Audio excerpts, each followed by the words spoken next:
Avokati ish presidentit të Kosovës Hashim Thaçi ka paraqitur një kërkesë në gjykatën kushtetuese të Hagës, ku bën me dije se janë shkelur të drejtat elementare të tij gjatë procedurës. Në ankesë avokati argumenton se Thaçi është viktimë e shkeljeve të shumta, sidomos në lidhje me caktimin e paligjshëm të disa gjyqtarëve, përfshirë gjyqtarin e vetëm dhe gjyqtarët e procedurës paraprake. Zoti Thaçi është një individ të cilit i janë dhënë të drejta sipas kushtetutës. Ai është vetëm viktimë e shkeljeve të përcaktuara në këto parashtesa, në lidhje me caktimin e paligjshëm si të gjyqtarit vetëm, ashtu edhe të gjyqtarëve të procedurës paraprake. Të dy gjyqtarët e vetëm dhe të dy gjyqtarët të procedurës paraprake kanë lëshuar vendime në lidhje me zotin Thaçi si pjesë e procedurave penale të ngritura kundër tij nga prokuroria speciale në rastin 12, pavarësisht se nuk janë caktuar në përputhje me ligjin. Ndër të tjera vendimet kanë autorizuar regjistrimin e fshehtë të vizitave dhe telefonatave të zotit Thaçi në qendrën e paraburgimit, sekuestrimin dhe kontrollin e kompjuterit të tij, ndalimin e përsëritur dhe vazhdimin e paraburgimit, kufizimet për vizitorët e tij personal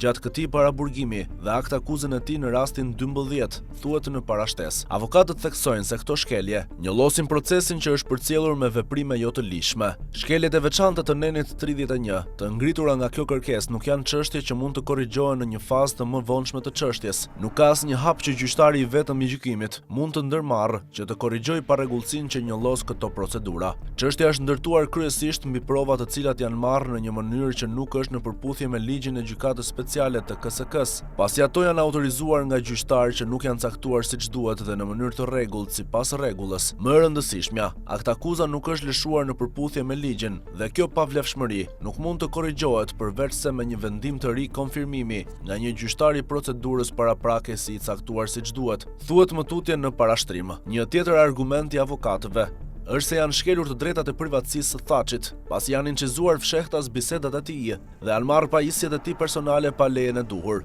Më qartë, si gjyqtari vetëm dhe gjyqtari i procedurës paraprake, si gjyqtarja Maselot, ashtu edhe gjyqtari Zhilu, dhanë urdhra që të mundësonin regjistrimin e fshehtë të bisedave private të zotit Thaçi dhe aksesin në këto biseda nga ZPS-ja dhe të tjerët. Ata gjithashtu nxorën urdhra që mundësonin sekuestrimin dhe kontrollin e kompjuterit të zotit Thaçi, si edhe nxjerrjen e të dhënave prej tij, të cilat përfshin korrespondencën dhe shkrimet e tij personale, thuhet më tutje. Në këtë kontekst, mbrojtja e Thaçit kërkon që të konstatohet shkelja e të drejtave të njeriut dhe që të theksohet se këto veprime kanë cënuar privatësinë dhe lishmërinë në procesin ndaj tij.